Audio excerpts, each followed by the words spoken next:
असं धनंजय देशमुख म्हणतात की धनंजय मुंडेंनी मला गाडी अडीच लावून 2 फायर केल्या याकडे नाही. हे बघा, ही ज्यावेळेस मला FIRची कॉपी मिळेल त्या दिवशी तिच्यावर बोलत मला त्याची FIRची कॉपी मिळाली नाही. तुम्हीच म्हणतात ते तुमचं तोंडून आहे, मला ते माहित नाही. राष्ट्रवादी अजित पवार गटाच्या कार्यकर्त्यांनी काल निवेदन दिले एसपींना की त्यांनी खुलासा करावा. धनंजय देशमुखांनी जी तक्रार त्या ठिकाणी दिली होती किंवा बाईट दिली होती या संदर्भात खुलासा करावा असं त्यांनी सांगितलं आणि पक्षाची बदनामी करतायत असं पण म्हणाले. पक्षाची बदनामी करतात, त्या माणसावर बोलतात, त्याच्या काय विषय ते आहे. मग ह्यांच्यावर कुणी गुन्हा दाखल करायला लावला, हे राजकारण वेगळ्या वेगळ्या पद्धतीने. आता कसं आहे, सरकारमध्ये असताना खुलासा करावा म्हणजे वेगळं, सरकारच्या बाहेर आल्यानंतर होईल कळलं की त्याच्यावर नाही मला जास्त काय बोलायचं. ते लोकशाहीत अधिकारांचीच करा, त्याची लोकशाहीत ते खुलासा करा, ते बी खुलासा करतील ना, त्याच्यात मी कसं बोलू वाटत. बाप्पा हे बघा, बीड जिल्ह्याची मागच्या 2-3 वर्षामध्ये जी अंदाजोंदी झाली ती या वर्षामध्ये बऱ्यापैकी बंद करायची. ही अंदाजोंदी किंवा जी गैरकानूनी कारभार आहे तो बंद करायचं प्रशासनानं काम केलं होतं.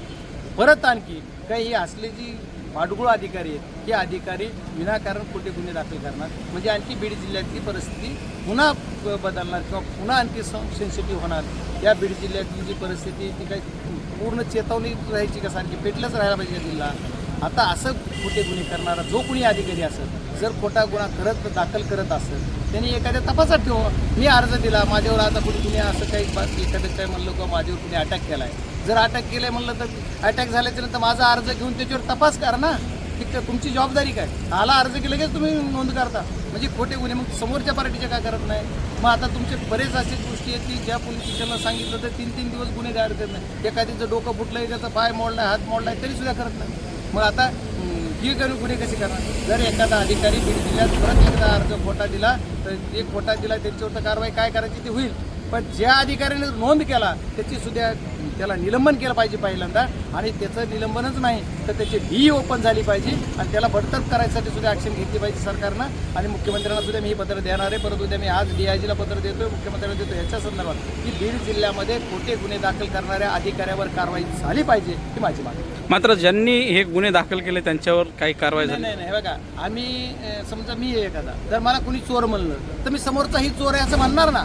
ते त्याच्यावर मला बोलायचंच नाही. त्यांनी कुणी केले त्यांच्यावर ॲक्शन करायला पाहिजे होतं ना. जो रखवालदार आहे तो चोर व्हायला लागला ना.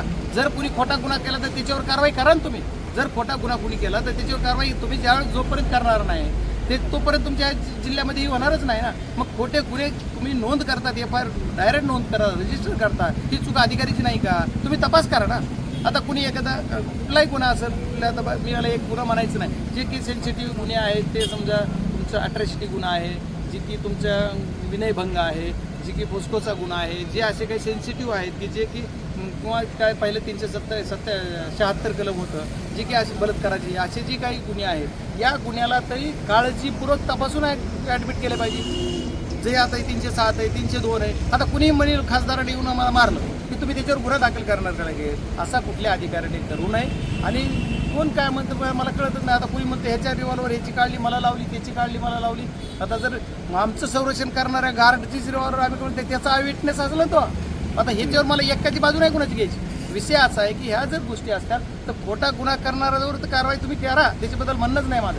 पण ज्यांनी गुन्हा दाखल करते त्यांचं काय, तुम्ही शासन आहेत ना, तुम्ही रखवालदार आहेत बीड जिल्ह्याचे किंवा महाराष्ट्रातल्या शासनाचे तुम्ही सर्वजण जे आहात ते रखवालदार कर्मचारी म्हणून काम करताना आम्हाला संरक्षण देणं तुमचं काम आहे. तुम्ही आमच्या मग बीड जिल्ह्याची परत प्रथा सुरू झाली ना खोट्यात गुन्हे दाखल करायचे. खोट्या गुन्ह्यानंतर परत बीड जिल्हा कंटाळा आहे ना.